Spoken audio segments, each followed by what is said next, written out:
Hey, I'm Adam Lambert, and I'm speaking to you from the steps that lead up to the Ariadne Getty Foundation Youth Academy at the Youth Center. Some of the most important work that the Los Angeles LGBT Center does revolves around its children, youth, and family services. Now, even before the pandemic hit, LGBTQ youth faced so many challenges.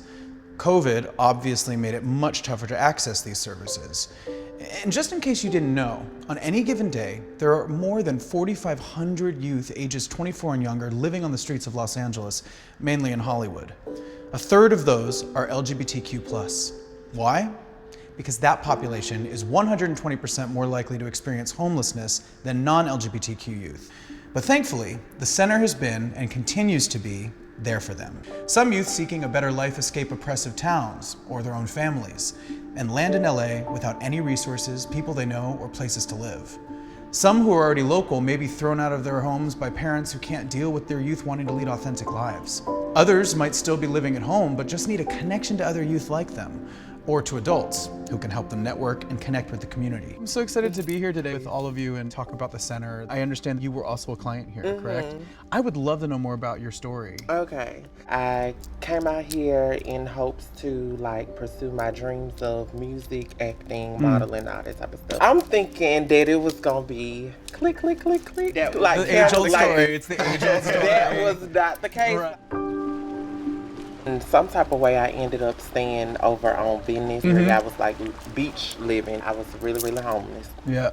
And I never thought that in my life that would be a part of my journey. I think I was looking for shelters and I ended up coming across the LGBT Center. They assisted with me moving into my first apartment by myself. It's really been a support system more than anything. I work now I'm a peer support specialist, so I work with a lot of youth who are going through the same thing. A lot of girls out here, they don't have that support system. Right. So a lot of people have let them down and they feel like that's all it is for their life. Yeah. And I feel like when they see other trans women or women in general, they get an understanding of what's possible. Yeah. You know, the center doesn't just provide emergency and drop-in services where homeless youth can get a hot meal or a shower. In addition, it provides crisis housing to those who desperately need to get off the street. Just for the night maybe, in the short term, for longer, or even permanently. The center offers them critical help, including 3 meals a day, clothing, support groups, a charter high school, GED and college prep program, an employment preparation training and placement program, independent living skills building, medical care, counseling, and whatever other support enables them to get off the streets. We have people who, like Dari said, they'll come in for education. We are going to make sure that they get that GET test. It sounds to me like it's giving you that feeling of family that everyone needs. The programs that we have now are built to build people for success. Like Dari said, it's not just coming in for a bed, because yes, that is very important. We're a community that is built on the basis of learning a foundation, because of so many young people that come into our doors have dealt with an insurmountable amount of trauma. This is their home.